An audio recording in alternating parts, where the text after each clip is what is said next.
Bismillahirrahmanirrahim. Assalamu alaikum, dear students, friends, and listeners. I welcome you all at my channel Politics and International Relations Basics. एक new series start की है मैंने MCQs for lecturer political science civics and Pakistan studies. आप सब जानते हैं कि recently Punjab public service commission के थ्रू पॉलिटिकल साइंस सिविक्स और पाकिस्तान स्टडीज़ की बहुत सारी पोस्ट्स अनाउंस हुई हैं। इन पोस्ट्स को इनके दो डिफरेंट स्टेजेस में इन पोस्ट्स के अगेंस्ट रिक्रूटमेंट होगी। सबसे पहले टेस्ट होगा, रिटन टेस्ट, जो कि 1 पेपर MCQ बेस्ड टेस्ट है। अभी इस वक्त हम उस रिटन टेस्ट को कैसे अच्छे से प्रिपेयर करना है और उसमें एक डिस्टिंक्टिव पोजीशन कैसे हासिल करनी है, एक अच्छा स्कोर कैसे अचीव करना है, इस पे बात करने जा रहे हैं। आप जानते हैं कि ये जो 1 पेपर MCQ टेस्ट है, रिटन टेस्ट, ये बेसिकली 2 पार्ट्स पे मुश्तमिल होगा। 80% जो MCQs होंगे वो आपके सब्जेक्ट बेस्ड MCQs होंगे और 20% methodology, general knowledge, computer applications, mathematics, Islamic studies, इन चीज़ों से रिलेटेड पेपर होगा। तो अगर आप 80% MCQs को अच्छे से प्रिपेयर कर लेते हैं तो I can say and I can say it very confidently कि आप एक अच्छा स्कोर रिटन टेस्ट में हासिल कर सकते हैं।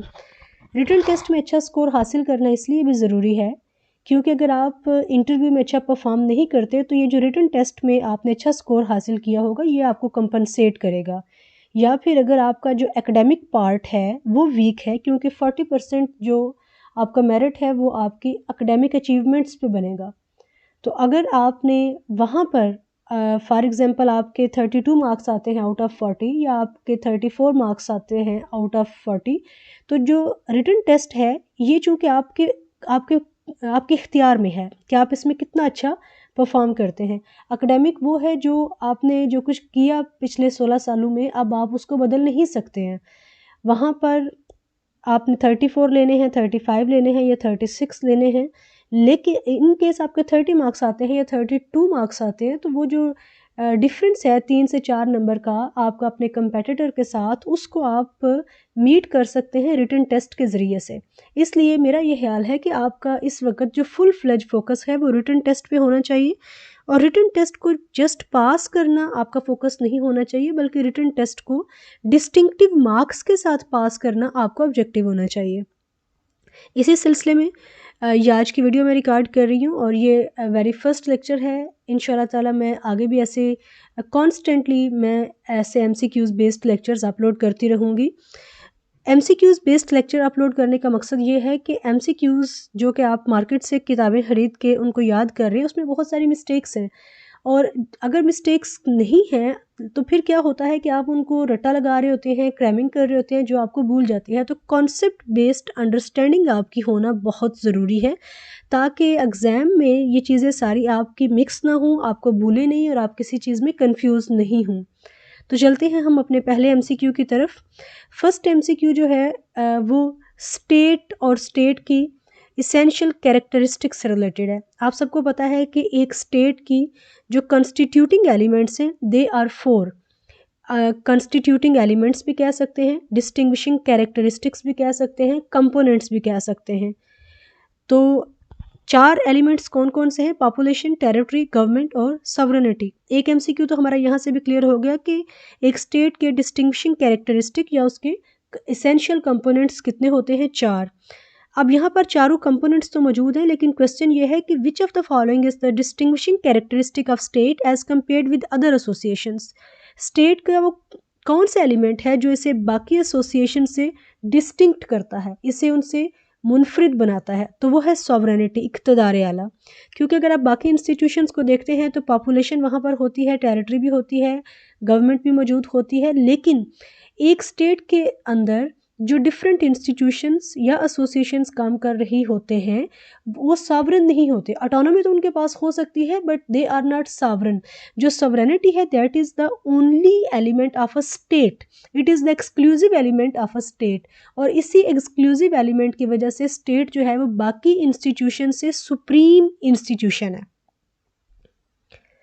अब फर्दर हम इसको डिस्कस नहीं करते हैं कि वेस्टर्न फ़िलॉसफी के मुताबिक सॉवरेनिटी की अल्टीमेट जो होल्डर है वो कौन है, और Islamic state concept of sovereignty क्या है। आपको पता है कि इस्लाम में सॉवरेनिटी का कॉन्सेप्ट क्या है कि सॉवरेनिटी रेस्ट्स विद अल्लाह, और वेस्टर्न फ़िलॉसफी में सॉवरेनिटी का कॉन्सेप्ट क्या है कि public people are the actual sovereign. और जो पब्लिक है वो भी अपनी इस सॉवरेनिटी को फिर क्या करती है, वो अपनी इस सॉवरेनिटी को एक्सरसाइज करते हैं थ्रू देयर इलेक्टेड मेंबर्स। और इलेक्टेड मेंबर्स कौन हैं, जो कि गवर्नमेंट बनाते हैं। नेक्स्ट एमसीक्यू क्या है कि स्टेट की 4 कैरेक्टरिस्टिक्स कौन सी हैं। तो 4 कैरेक्टरिस्टिक की हमने पहले भी बात कर ली है कि पॉपुलेशन, टेरिटरी की जगह पर एरिया का वर्ड भी आ सकता है, गवर्नमेंट एंड सॉवरेनिटी। अब हम चलते हैं अपने थर्ड एमसीक्यू की तरफ। Select the date when the Soviet Union was diffused in, यानी आपने वो डेट बतानी है जब सोवियत यूनियन डिसमेंबर हो गया, वो टूट गया, वो बिखर गया। सोवियत यूनियन की जगह पर यहाँ पर दूसरा वर्ड भी यूज़ हो सकता है, यूएसएसआर। यूएसएसआर और सोवियत यूनियन ये सिनोनिम टर्म्स हैं। यूएसएसआर क्या है, union of Soviet socialist republics. और आपको पता होना चाहिए कि यूएसएसआर जो कि 15 रिपब्लिक्स का यूनियन था, जिसको 1922 में बनाया गया, और ये यूनियन 1922 से लेके 1991 तक कायम रहा। 1991 में यूएसएसआर 15 नई रियासतों में तकसीम हो गया और 15 नई रियासतें दुनिया के नक्शे पर ज़ाहिर हुई। इसकी जो सक्सेसर स्टेट है वो आप रशिया को कहते हैं, और 14 नई रियासतें बनी। तो इसका जो ऑप्शन है वो क्या आएगा, 1991। क्वेश्चन नंबर 4 की तरफ चलते हैं। लिवियाथन वाज रिटन बाय, ये जो किताब है ये इसका जो टाइटल है एक्चुअली ये हेब्रियू लैंग्वेज से डिराइव किया गया है, जिसका मतलब है सी मॉन्स्टर। और 1651 में ये किताब पब्लिश हुई थी। और इसका राइटर कौन है, इसका राइटर है थॉमस हॉब्स। थॉमस हॉब्स कौन है, ये 16th सेंचुरी का इंग्लिश फिलोसोफर है। लेवियाथन किताब जो है इसको अगर आप पढ़ें तो इसमें थॉमस हॉब्स का जो स्टेट के बारे में कॉन्सेप्ट है वो आपको समझ आ जाएगा। उसमें थॉमस हॉब्स क्या कह रहा है कि जो अल्टीमेट सॉवरेनिटी है वो किसके पास है, वो सॉवरन के पास है। और उसको सॉवरन किसने बनाया है, उसको सॉवरन पब्लिक ने बनाया है, यानी गवर्नड ने, रियाया ने, अवाम ने उसको सॉवरन बनाया है।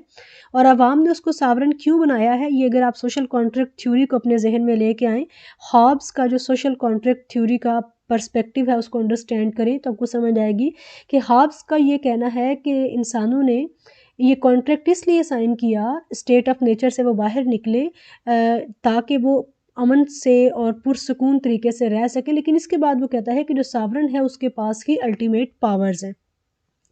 तो जो 3 सोशल कॉन्ट्रैक्ट थिंकर्स हैं, थॉमस हॉब्स, जॉन लॉक और रूसो, उनको भी आप अपने जहन में रखेंगे तो शायद आपको इस तरह से ये किताब भी याद रह जाएगी। अगर क्वेश्चन नंबर 5 की तरफ चलते हैं कि founder of utilitarian school of thought. Utilitarian school of thought एक ऐसा स्कूल ऑफ थॉट है जिनका ये मानना है कि स्टेट का बेसिक ऑब्जेक्टिव क्या है कि वो अपने सिटीजन्स को ज़्यादा से ज़्यादा यूटिलिटी दे, या ज़्यादा से ज़्यादा उनको फ़ायदा दे। यूटिलिटी का मतलब क्या होता है, जो ज़्यादा से ज़्यादा उनको फ़ायदा दे, ज़्यादा से ज़्यादा उनको उनकी वेलफेयर के लिए काम करें। अब फ़ायदा किस सेंस में यूटिलिटेरियन स्कूल ऑफ थॉट कह रहा है, हैप्पीनेस के सेंस में। और इसीलिए अगर हम इसके राइटर की बात करते हैं तो ये जो ऑप्शन है इनमें से कोई भी इस स्कूल ऑफ थॉट का राइटर नहीं है। इसका जो फाउंडर है वो है जेरमी बेंथम। जेरमी बेंथम भी इंग्लिश फ़िलासफ़र है। और जेरमी बेंथम का अगर आप याद रखें तो इसका एक बहुत ही मशहूर कॉन्सेप्ट है, concept of pain and pleasure. Next question number 6 की तरफ चलते हैं कि Locke laid down that state is. ये अभी हम बात कर रहे थे सोशल कॉन्ट्रैक्ट थिंकर्स की कि 3 social contract thinkers, Thomas Hobbes, John Locke, ये दोनों इंग्लिश पॉलिटिकल फ़िलासफ़र्स हैं, और रूसो जो कि फ्रेंच पॉलिटिकल फ़िलासफ़र है। तो लॉक का क्या कहना था कि स्टेट की बुनियाद किस चीज़ पर है? अब लॉक के इस आंसर को समझने के लिए पहले हमें लॉक ने जो 3 बेसिक राइट्स की बात की थी, जिनको वो नेचुरल राइट्स कहता है, right to life, right to liberty और राइट टू प्रॉपर्टी। तो लॉक का ये कहना है कि स्टेट की ज़रूरत इसलिए है ताकि जो इंडिविजुअल्स हैं वो अपने इन राइट्स को एक प्रोटेक्टेड एनवायरनमेंट में एंजॉय कर सकें। इसलिए lock laid down that state is an unavoidable evil. Evil तो है स्टेट, लेकिन अनअवॉइडेबल है, यानी ये एक ऐसी ईवल है जिसके बगैर गुजारा मुमकिन नहीं है, क्योंकि अगर स्टेट नहीं होगी तो माइट इज़ राइट का कॉन्सेप्ट होगा, और जो वीक पर्सनस हैं, जो वीक सेगमेंट हैं ऑफ सोसाइटी के, वो अपने इन नेचुरल राइट्स को एंजॉय नहीं कर सकेंगे, यानी राइट टू लाइफ को, राइट टू लिबर्टी को, राइट टू प्रॉपर्टी को। इसलिए इन राइट्स को एक प्रोटेक्टेड एनवायरनमेंट में और इक्वली एंजॉय करने के लिए लॉक का ये कहना है कि स्टेट नागुज़ीर है, यानी स्टेट का वजूद बहुत ही ज़्यादा ज़रूरी है। नेक्स्ट एमसीक्यू है, Rousseau's political philosophy furnished basis for. Rousseau, जैसे पहले हमने बात की कि ये 3 सोशल कॉन्ट्रैक्ट थिंकर्स में से है, और रूसो फ्रेंच पॉलिटिकल फिलोसफर है। रूसो को याद रखने के लिए आपको जो फ्रेंच रेवोल्यूशन है वो भी याद रखना है। फ्रेंच रेवोल्यूशन पे उसका जो उसके एक्टिविस्ट थे, जो फ्रेंच रेवोल्यूशन के कंटेंडर्स थे, उन पे रूसो की जो राइटिंग्स हैं, जो उसके थाट्स हैं, उनका बहुत ज़्यादा असर था। रूसो का ये कहना था कि जो सॉवरेनिटी है, यानी इक़्तिदार आला की जो असल मालिक है वो पब्लिक है, वो पॉपुलर वो इसका जो दूसरा कॉन्सेप्ट है रूसो का, जनरल विल के कॉन्सेप्ट को अगर आप याद रखें तो पॉपुलर सॉवरेनिटी का कॉन्सेप्ट आपको ऑटोमेटिकली याद रहेगा। रूसो ना तो लिमिटेड पॉलिटिकल या एब्सोल्यूट सॉवरेनिटी की बात करता है, बल्कि रूसो किसकी बात करता है? पॉपुलर सॉवरेनिटी की बात करता है। अगर हम बात करें थॉमस हॉब्स की, तो थॉमस हॉब्स एब्सोल्यूट सॉवरेनिटी की बात करता है, और एब्सोल्यूट सॉवरेनिटी किसके पास होगी? वो किसको कहता है कि who is the holder of absolute sovereignty? Monarch, जो बादशाह है। नेक्स्ट एमसीक्यू नंबर 8 की तरफ चलते हैं। लाइजे फेयर डॉक्ट्रिन, तो इसका मतलब क्या है कि ये एक्चुअली एक इकोनॉमिक पॉलिसी को रिफ्लेक्ट कर रही है कि विदड्रॉल ऑफ सम रिस्ट्रिक्शंस, जो पाबंदियां हैं मार्केट से वो हटा दी जाएं, और गवर्नमेंट की मार्केट में इन्वॉल्वमेंट नहीं होनी चाहिए, और मार्केट जो है वो डिमांड और सप्लाई फोर्सेस के तहत चलती रहेगी। तो laissez faire doctrine means withdrawal of some restrictions. Next MCQ है, materialistic interpretation of history was propounded by. अब ये जो एमसीक्यू है, मटेरियलिस्टिक इंटरप्रिटेशन, ये जो ऑप्शंस दिए हुए हैं इनमें से कोई भी राइट ऑप्शन नहीं है। ये एक्चुअली कार्ल मार्क्स का कॉन्सेप्ट है, क्योंकि कार्ल मार्क्स जो है उसने हिस्ट्री को इंटरप्रेट किया था इन terms of economic and material forces. आपको अगर याद हो तो कार्ल मार्क्स का जो मेजर आर्ग्यूमेंट है, उसके जो डिफरेंट थ्योरीज हैं, जैसे वो क्लासलेस सोसाइटी की बात करता है, जैसे वो कम्युनिज्म के अंदर सरप्लस वैल्यू की बात करता है, तो कार्ल मार्क्स के नज़दीक जो हिस्ट्री है उसको मटेरियलिस्टिक तरीके से, यानी कार्ल मार्क्स का ये कहना है कि हिस्ट्री को बनाने वाले जो इवेंट्स हैं वो इकोनॉमिक इवेंट्स हैं, वो मटेरियल इवेंट्स हैं, वो मटेरियल फोर्सेस हैं, ना कि डायलेक्टिक मटेरियलिज्म। हैगल का जो कॉन्सेप्ट है डायलेक्टिक मटेरियलिज्म, कार्ल मार्क्स का जो कॉन्सेप्ट है वो इससे डिफरेंट है, और वो हिस्ट्री को in terms of material forces interpret करता है। एमसीक्यू नंबर 10 क्या कहता है कि fascism as a political theory originated in, किस कंट्री में ये थ्योरी ओरिजिनेट हुई? तो ये इटली में ओरिजिनेट हुई थी, अगर आपको याद हो। वो पीरियड जो कि वर्ल्ड वार 2 से पहले का पीरियड है, जहाँ पे मुसोलिनी इटली में ये उस वक़्त उसका वो एक एज अ डिक्टेटर रूल कर रहा था, और दूसरी तरफ अगर आपको जर्मनी याद हो, जहाँ पर उस वक़्त नाटसी पार्टी का जो लीडर था हिटलर, एडोल्फ हिटलर, वो एक इमर्जिंग लीडर के तौर पर सामने आ रहा था। तो फैशिज्म एक्चुअली एक ऐसी पॉलिटिकल थ्योरी है जिसका ओरिजिनेटिंग कंट्री कौन है? इटली। प्लेटो ने इनमें से कौन सी किताब लिखी? तो दी लॉज प्लेटो की किताब है। इसके अलावा अगर आपको याद हो तो द रिपब्लिक भी प्लेटो की ही किताब है।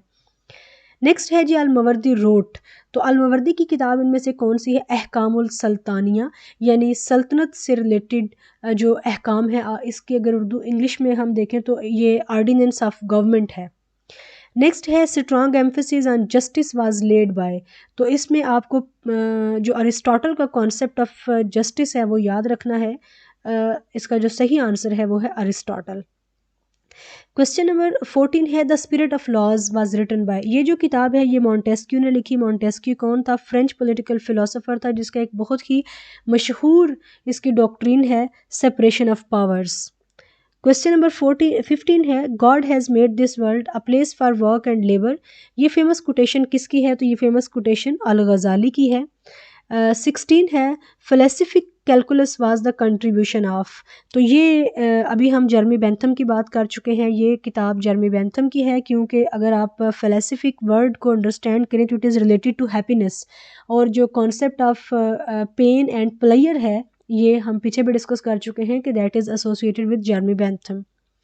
The theory of group mind जो थ्योरी है ये अगर तो ईस्टर्न फिलोसफर्स ऑप्शन में आएंगे तो आपने इब्न खल्दून को टिक करना है। इब्न खल्दून को आपको पता है फादर ऑफ सोशियोलॉजी भी कहा जाता है। लेकिन अगर इसमें वेस्टर्न पॉलिटिकल फिलोसफर आते हैं तो फिर गैब्रियल टॉड और डुरहाइम। गैब्रियल टॉड ने एक्चुअली इसको इंट्रोड्यूस करवाया था, और जो डुरहाइम है जिसको अगर आपने कभी पॉलिटिकल सोशियोलॉजी पढ़ा हो तो आप इस डुरहाइम का नाम उसमें आपने ज़रूर पढ़ा होगा। तो डुरहाइम ने इसको फिर टेकअप किया था। नेक्स्ट है the theory of surplus value as a part of communistic philosophy was the contribution of Karl Marx. इससे पहले हम बात कर चुके हैं जब हम मटेरियलिस्टिक इंटरप्रिटेशन ऑफ हिस्ट्री की बात कर रहे थे।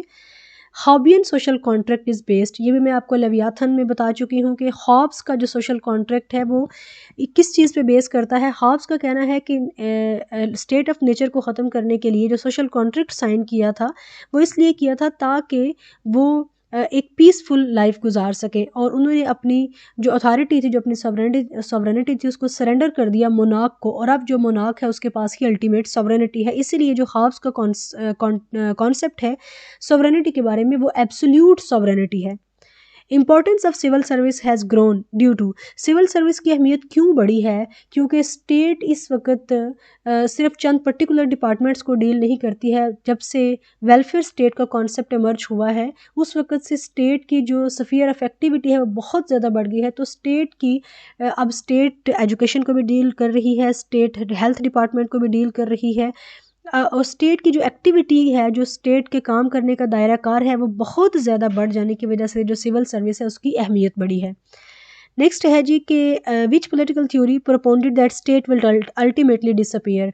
तो अगर आपको याद हो कार्ल मार्क्स ने जो कम्युनिज्म की डिफरेंट स्टेजेस बताई थी, तो जो लास्ट स्टेज थी उसमें कार्ल मार्क्स ये कहता है कि स्टेट ख़त्म हो जाएगी और एक क्लासलेस सोसाइटी का कॉन्सेप्ट आ जाएगा। तो ये जो पॉलिटिकल थ्योरी है वो कम्युनिज्म है।